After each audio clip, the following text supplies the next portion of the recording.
1930년 초에 미국에 무슨 일이 일어났는지 여러분 아시나요? 심각한 대공황이 있었죠. 30년대 초에 대공황이 있어서 수많은 사람들이 직장을 잃고 사업 파산당하고 정말 길거리로 주저앉을 수밖에 없는 그런 상황이 있었습니다.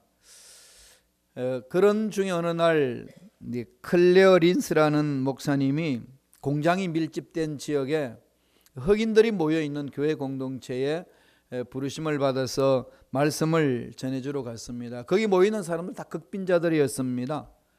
그리고 60% 이상이 직장을 다 잃고 실직한 상태에서 앞날이 어떻게 될지 모르는 상황 속에 있는 사람들이었습니다. 그들이 모여서 예배를 드립니다.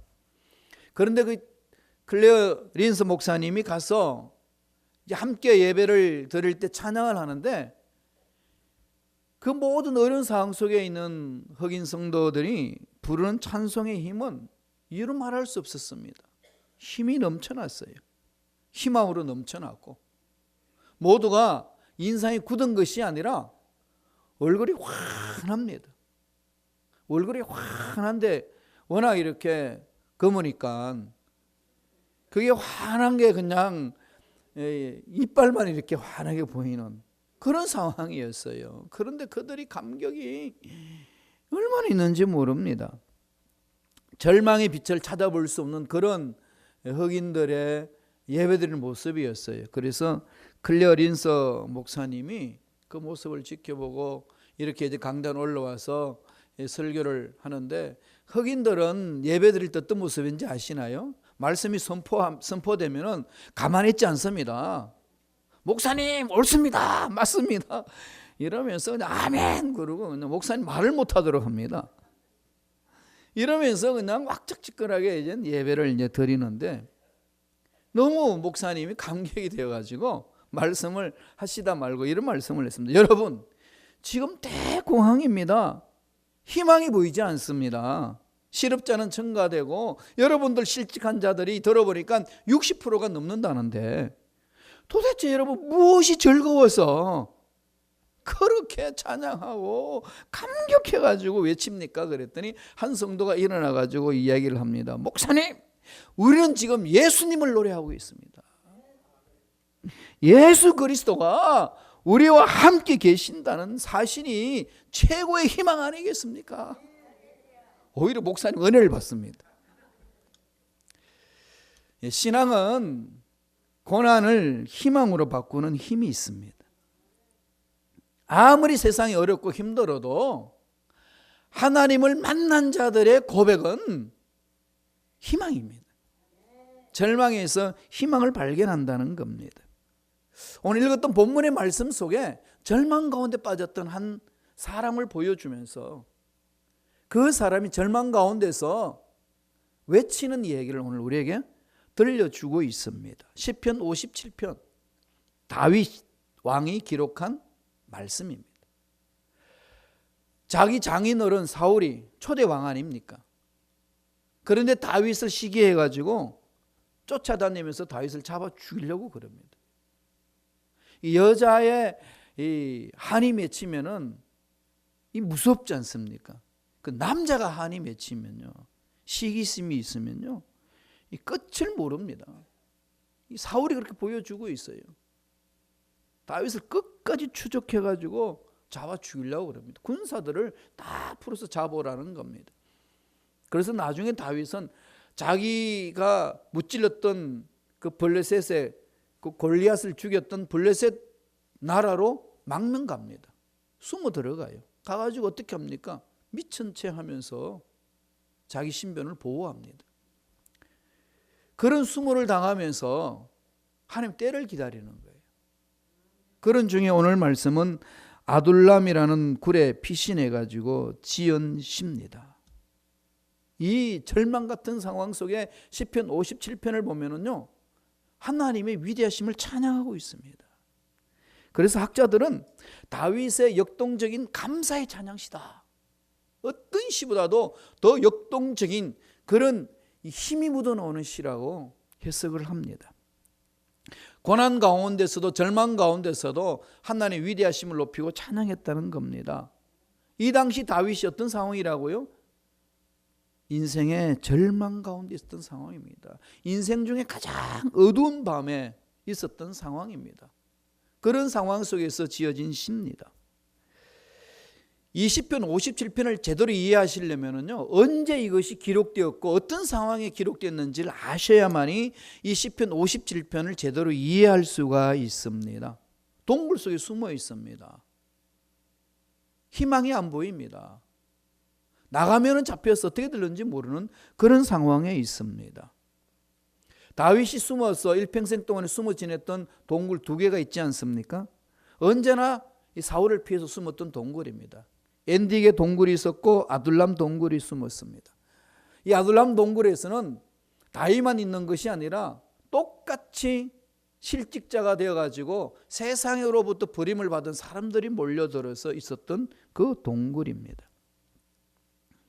이 동굴 속에서 다윗은 지냅니다.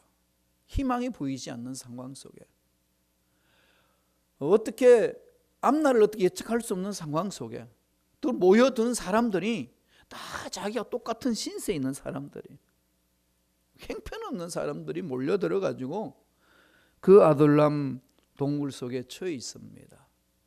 그런데 이 동굴 속에서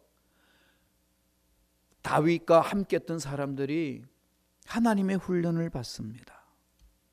그들이 제대로 훈련받아서 나중에는 다윗이 통일 왕국을 세울 때에 그 아둘람 동굴에서 함께 했던 그 아픔과 고통과 괴로움과 절망을 함께 했던, 인생의 가장 어두운 밤을 함께 했던 그들이 주역이 되어가지고 통일 왕국을 이루어냅니다. 이걸 가지고 동굴 속에서의 훈련이다 그럽니다. 오늘 동굴 속에서 훈련 받는데 이 다윗이 외치는 소리가 있습니다. 훈련 받으면서 하나님 외치는 소리가 오늘 말씀이에요. 하나님이 일을 할 때는 언제나 하나님이 훈련 학교로 만드셔서 그 훈련 학교에서 훈련받게 합니다. 그런데 하나님의 훈련 학교는 정말 희한합니다. 왜냐하면 언제 졸업해야 되는지를 몰라요. 그리고 그 훈련 학교를 졸업하면은 멋진 일이 펼쳐질 것이다 기대도 없습니다. 만약에 다윗아 네가 일한 동굴 속에서 10년만 잘 버텨라, 그러면 너에게 왕자리 주마, 이렇게 하나님 약속했으면 그까지 그 10년 못 참겠습니까? 하나님 그런 말씀도 안 하셨어요. 그냥 던졌습니다. 하나님 훈련 학교가 그러죠. 하나님에게 모세에게 소명을 줄 때에 그냥 이 훈련만 네가 잘 받으면 멋진 일을 이룰 것이다 그러지 않습니다. 그냥 던집니다. 아브라함에게 지도를 보여주면서 이 길로 찾아가라. 오늘날처럼 내비게이션이 있어가지고 그 지점까지 찍어서 잘 가라. 거기에 보화가 있다. 이렇게 말씀하지도 않았습니다. 갈 바를 알지 못했지만 간 거예요. 하나님 훈련 학교는 그래요. 그런데 우리가 알 수 있는 것은 하나님의 훈련 학교를 졸업하면 때가 되면 하나님이 반드시 위대하게 일을 이루어 주신다는 사실입니다. 이게 훈련 학교의 특징 아니겠습니까? 다윗은 시편 57편에 그 깜깜한 밤을 어떻게 보냈는지 우리에게 가르쳐 줍니다. 우리 이민생활 원치 않는 일들 내 삶 속에 얼마나 많이 일어납니까? 또 원하는 대로 되지 않는 상황들 얼마나 많이 주어집니까? 어느 정도 이뤘다고 생각했는데 또다시 문제가 나를 괴롭힐 때가 얼마나 많습니까? 어떻게 극복해야 될까요? 오늘 말씀에서 우리에게 가르쳐 줍니다. 다윗이 동굴 속에서 반복하여 부르짖는 2가지 외침이 있습니다. 반복하여 부르짖는 이 외침 속에 답이 있습니다. 어떤 외침입니까? 첫째로 내게 은혜를 베푸소서, 내게 은혜를 베푸소서.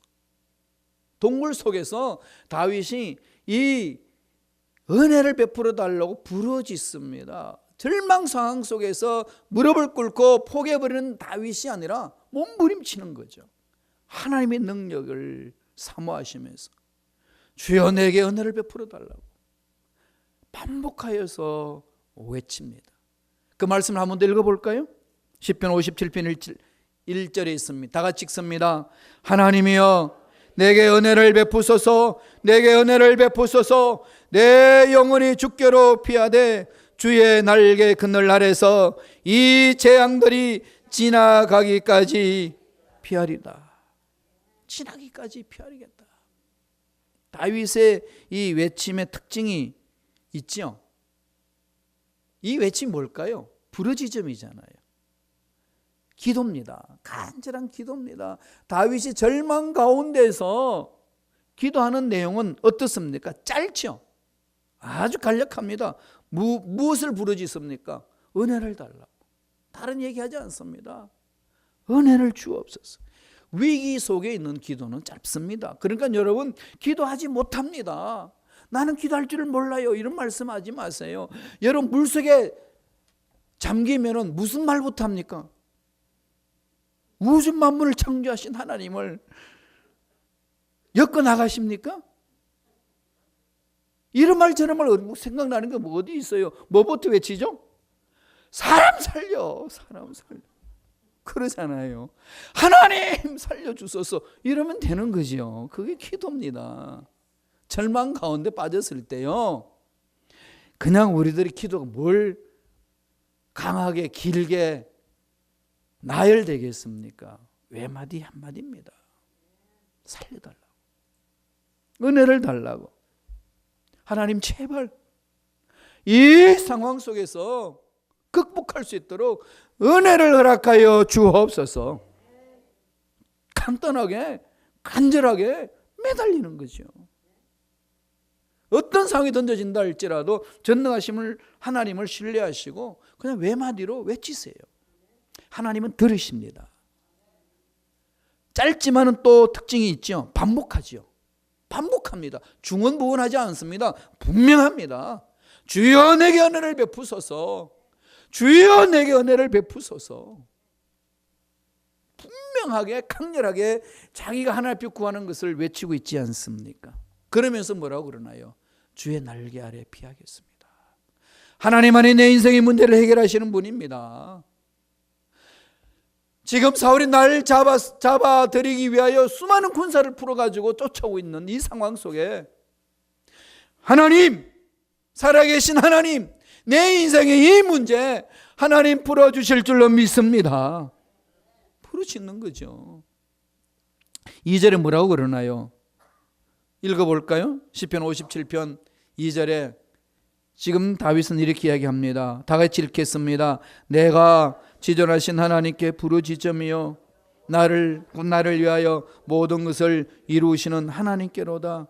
모든 문제의 답은 어디에 있다고 다윗이 고백합니까? 하나님, 전능하신 하나님. 내가 풀지 못하고 답답하고 잡을 것도 없고 막막한 상황 속에 이 문제 푸시는 분 하나님이십니다. 전능하신 하나님 풀어주실 줄로 믿습니다. 내 인생 왜 이래 이것이 아니라 하나님 만지시면 될 줄로 믿습니다. 그래서 지존하신 하나님께 부르짖으며 나를 위하여 모든 것을 하나님이 해결해 주시는 분이심을 믿습니다. 그래서 하나님 보호의 날개 아래에 잠기겠습니다. 그러지 않습니까?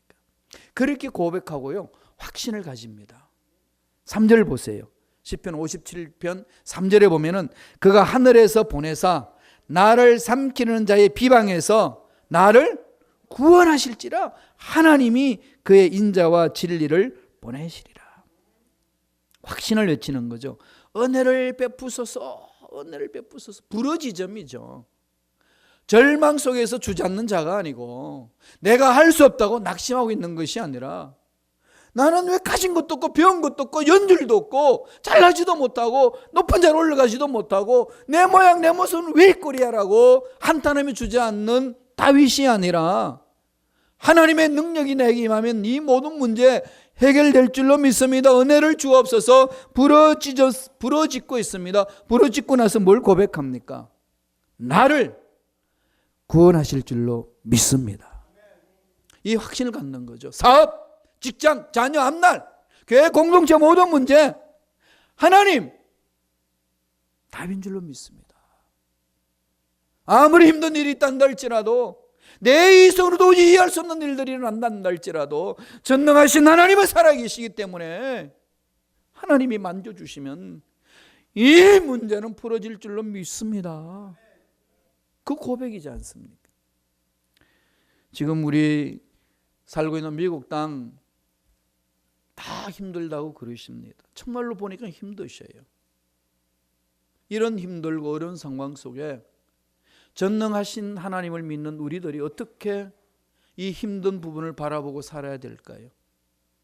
무엇을 바라보고 어떻게 신앙생활을 하며 살아야 되겠습니까? 아둘람 동굴 속에서 절대 절망 가운데 인생의 가장 깜깜한 밤을 맞이하는 다윗의 부르짖음을 들으셔야 되지 않겠습니까?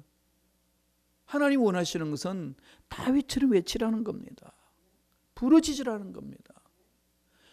절망 가운데 부르짖지 않고 어려운 상황 속에서 부르짖지 않고 그냥 내려놓고 가만히 있는 문제들이 있습니까? 다시 붙드세요. 다시 붙들으셔야 됩니다. 그래서 이겨내야 됩니다. 시편 57편 6절에 보세요. 이 6절에 보면은요, 다윗이 엄청난 이 고백을 합니다. 한번 읽어보실래요? 그들이 내 걸음을 막으려고 그물을 준비하였으니 내 영혼이 억울하도다. 그들이 내 앞에 웅덩이를 팠으나 자기들이 그 중에 빠졌도다. 이 과거형으로 말하고 있습니다. 지금 일어나지 않는 상황이에요. 꼭 보니까 과거에 어떤 그런 일들을 경험했는 것처럼 말하고 있잖아요.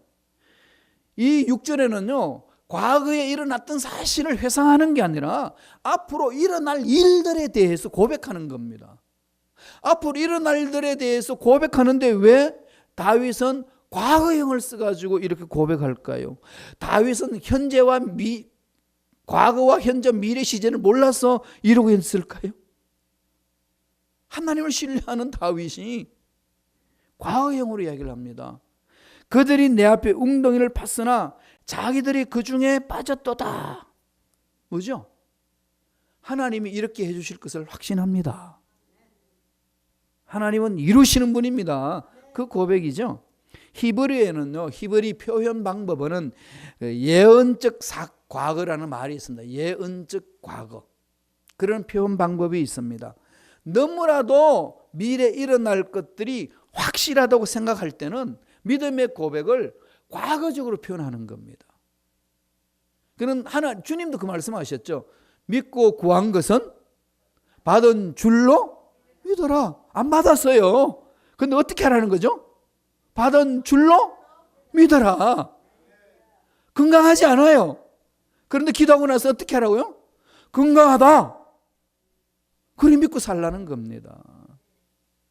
우리의 기도에 대해서 하나님은 그렇게 늘 말씀하는 거죠. 이걸 늘 제가 말씀드린 것처럼 뭘 이야기한다는 거죠? 떡 줄 사람은 생각지도 않는데 김치국물부터 마시는 거잖아요. 그죠?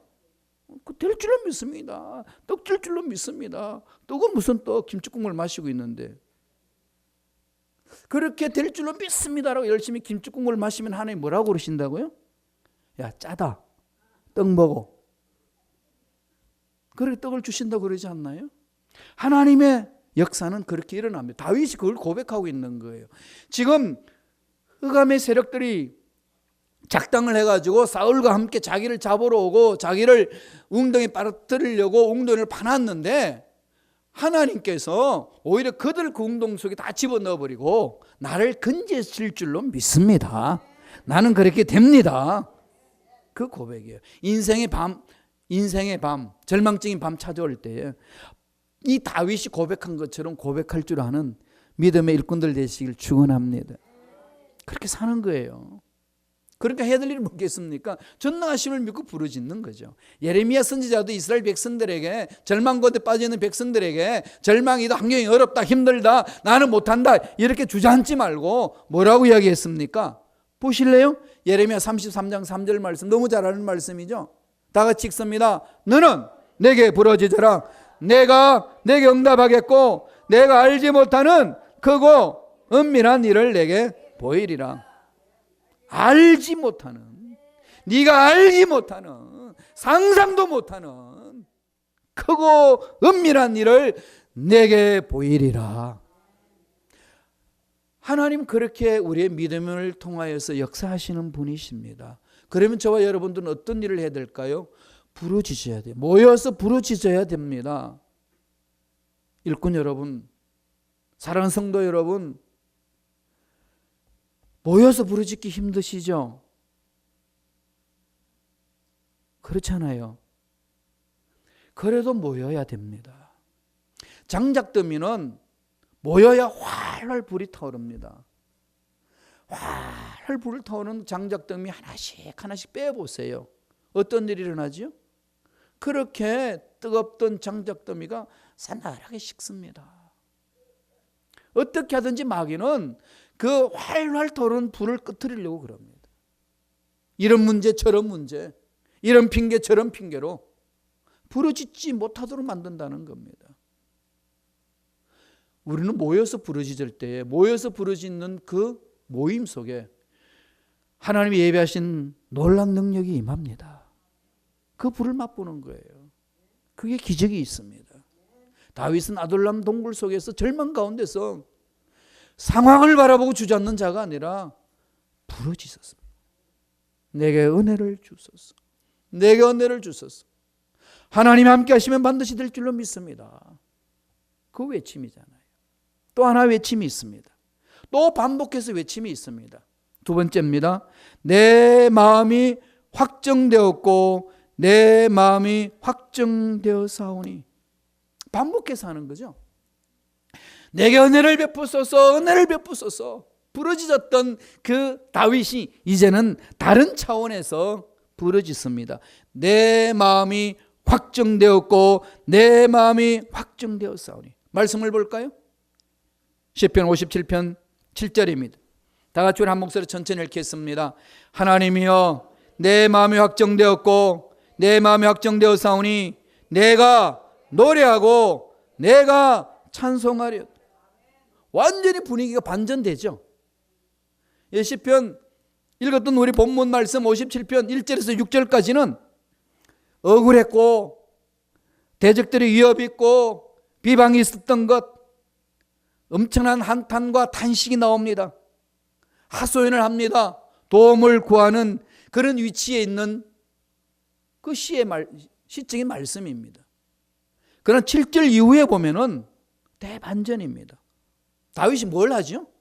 마음 잡았습니다. 마음 잡았기 때문에 내가 하는 일이 있습니다. 뭐 한다는 거죠? 노래하고 찬송합니다. 승리를 외칩니다. 내가 노래하고 찬송하리라. 이 시편 57편은 탄식시 아니면은 탄원시라고 하지만은 동시에 찬양시이기도 합니다. 두 가지가 다 같이 들어져 있습니다.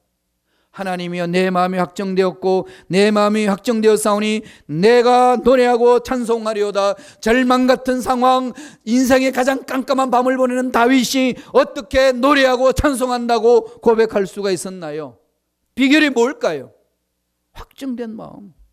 내 마음 잡았습니다.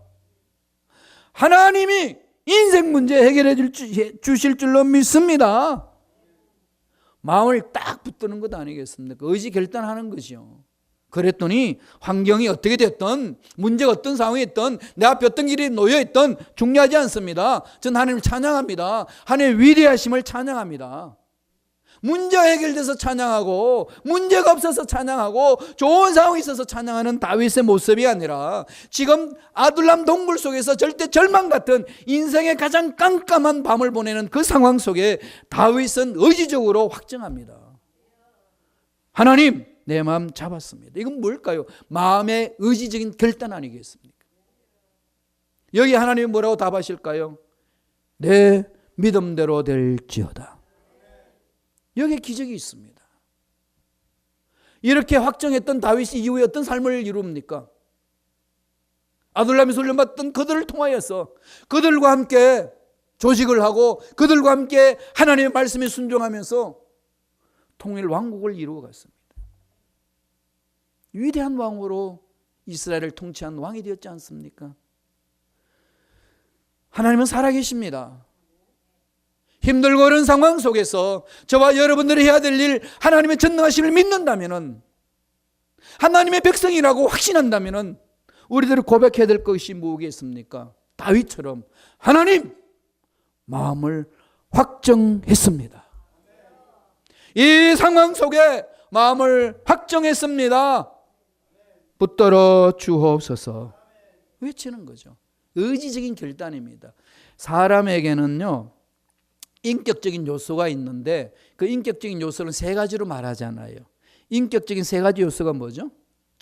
지적인 요소, 감정적인 요소, 의지적인 요소.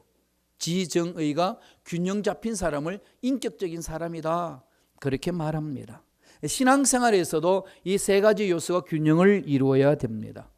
하나님 말씀을 알아야 됩니다. 그 다음에 하나님 말씀에 대한 감동이 있어야 돼요. 받아들이는 게 있어야 됩니다. 그럼 그 말씀이 내 마음속에 깨달아지고 내 마음에 감동이 되면 그 다음부터는 어떻게 해야 되죠? 의지 결단하고 가는 거예요. 의지 결단하고 나아갑니다. 그리고 움직이는 거죠. 그런데 오늘날 우리 신앙의 위기는 뭘까요? 이 세 가지 요소를 균형을 잡지 아니하고 치우치기 때문에 그렇지 않습니까? 어떤 사람은 성경 공부를 열심히 해요. 성경은 그냥 달달달달 외우다시피 다 합니다. 성경 퀴즈에 대해 나가면 늘 1등 먹어요. 의지적 결단은 없습니다. 늘 뒤에서 욕하고 험담하고 나누기 좋아하고 이럽니다. 이게 신앙의 위기 아니겠습니까? 신앙의 위기는요, 지적인 요소와 감정적인 요소와 의지적인 요소가 균형을 이루는 겁니다. 어떤 사람은 되게 뜨거워요. 뜨겁게 열정적으로 헌신합니다. 왜 헌신하지? 몰라. 그래요. 이러면 사고 치잖아요. 아니, 성경 말씀도 알아. 그리고 뜨거워. 그런데 결단을 안 해. 손발이 안 움직여. 늘 말로 갖고 살아. 말장이가 됩니다. 이건 신앙의 위기를 갖게 하는 겁니다. 신앙은 이 세 가지가 균형을 이룹니다. 그러나 우리가 절망적이고 깜깜한 인생의 밤을 만나면, 여러분, 왜 이런 일이 있는지 지적으로 질문 던지면 답이 있나요? 왜 이러지? 내가 주를 위하여 헌신하고 말씀을 순종하고 새벽 예배, 주중 예배, 주일 예배, 11조 예물, 감사 예물 주님 앞에 정성껏 드리고 그렇게 헌신했구만, 내 인생 왜 이런 일이 있습니까? 라고 깜깜한 인생의 밤을 만날 때 질문하면 답이 나오시던가요? 다 고개 흔들고 있어요. 답 없습니다. 우리 지성으로요, 일어나는 깜깜한 인생의 문제 답 못 찾습니다. 그럴 때는 어떻게 해야 되나요? 하나님 신비잖아요. 하나님이 푸시는 방법을 체험하지 아니하고는, 하나님의 섭리를 믿지 않고서는 도저히 살아나갈 힘이 없습니다. 이해되지 않는 일들이 얼마나 많습니까? 제가 신학대학에서 공부할 때에 저와 같이 열심히 훈련했던 친구가 있었습니다. 예수전도단에서. 그때 제 몸이 안 좋아서 대구 내려갔었는데, 대구에서 훈련 받았는데 거기에서 열심히 팀이 돼가지고 이 대구역과 거기 남산공원이 있는, 남산에 앞산공원이 있는데 거기 가서 막 전도를 하고 찬양하고 막 그랬습니다. 그래서 저는 이제 하나 휴학하고 서울 올라와서 공부를 하고 있는데 다른 친구한테서 편지가 왔습니다. 나와 함께 열심히 그렇게 열심히 했던 그 친구가 천국 갔다는 거예요. 천국 갔대요. 죽었대요. 이 삶의 송두리째 흔드는 거 있죠. 하나님 그럴 수 있습니까? 대드는 거죠. 어떻게 걔가 천국을 갑니까? 지금 주를 위해서 헌신했다고 뛰어들었는데 이럴 수 있습니까? 아무리 부르짖고 외쳐도 답 없습니다. 하나님의 섭리 아니고는 이해할 수 없습니다. 하나님의 신비를 인간의 이성을 어떻게 이해합니까? 절망의 밤을 만날 때 여러분 그것 이해되시나요? 안 됩니다. 그럼 어떻게 뚫고 나갑니까? 절망의 밤을 만나면요, 이성은 이해되지 않고 감정은 메말릅니다. 차디차잖아요. 이런 상황 속에서 극복하는 방법 어떻게 합니까? 다윗이 보여주잖아요. 그때는요, 의지로 뚫고 가야 됩니다. 의지 결단하셔야 돼요. 의지로 결단하는 겁니다. 눈에 보이지 않습니다. 손에 잡히지 않습니다. 갈 길이 막막합니다. 그러나 하나님은 살아계십니다. 주님 보이지 않아도 확정하고 갑니다. 확정하고 확정하였습니다.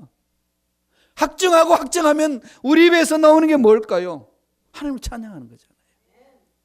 아들람 동굴 속에 절망의 인생의 밤을 보는 다윗이 마음을 확정하고 나서 어떻게 합니까? 찬양 예배를 드립니다. 어떻게 찬양 예배를 드립니까? 내 마음이 확정되고 확정되어 싸우니 찬송하고 찬송하리로다. 찬송하고 찬송하리로다. 어떻게 찬송하십니까? 8절 한번 보실래요? 시편 57편 8절입니다. 다 같이 우리 시편 57편 8절 다 같이 읽습니다. 내 영광아 깰지어다 비파야 수고마 깰지어다 내가 새벽을 깨우리로다. 비파야 수고마 깰지어다. 다윗은 찬양을 참 좋아했습니다. 그 악기를 잘 다루었어요. 사울 왕이 악기에 들려가지고 허우적거릴 때 다윗이 이 비파를 들고 가가지고 그냥 악기 연주하면서 찬양하면서 귀신을 다 쫓아냈습니다. 그러니까 비파와 수금은 뭘까요? 다윗이 영적 전쟁을 쓰는데 사용하는 도구입니다. 절망 가운데 빠져 있고 나니까 이게 이해도 안 되고 이게 마음은 메말랐고 절망 가운데 빠질 수밖에 없는데 마음을 확정하고 의지 결단으로 일어서서 보니까 눈에 띄는 게 뭡니까? 영적 전쟁에 사용했던 비파, 수금을 들고 외칩니다. 비파야 수금아 깰지어다.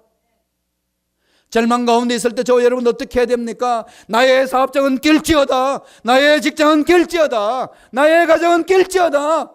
교회여 일어날지어다. 내가 새벽을 깨우리로다. 새벽을 깨우자 그러니까 얼굴이 하얘지는 것 같은데 깨우셔야 돼요. 일어나세요. 침대가 붙든다고 왜 침대한테 자꾸 잠깁니까? 발로 차버리고 일어나세요. 새벽을 깨우려다. 이 말은 무슨 얘기죠? 절대 절망 가운데 있는데 그 절대 절망에서 깜깜한 밤인데 새벽은 희망을 말합니다. 비록 지금 나에게 절망이 있단다 할지라도 전능하신 하나님 나와 함께 하시는 이상 나에게는 희망이 있습니다. 나는 희망을 붙듭니다. 절망을 선택하지 아니하고 희망을 선택합니다. 외치는 거죠. 비파야 수고마 낄지어다. 인생의 절망의 밤에 가운데 있을 때에 우리가 선포해야 될 부분입니다. 그리고 다윗이 문나라 중에서 야훼를 찬송한다고 읽지 않았습니다만 9절에서 그렇게 말합니다. 주여 내가 만민 중에서 주께 감사하며 문나라 중에서 주를 찬송하리다.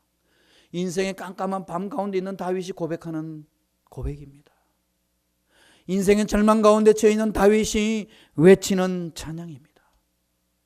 하나님의 전능하심을 믿는 저와 여러분의 삶, 다윗같이 마음을 확정하고 부르짖고 일어서서 외치며 승리를 맛보는 일꾼들 되시길 간절히 축원드립니다.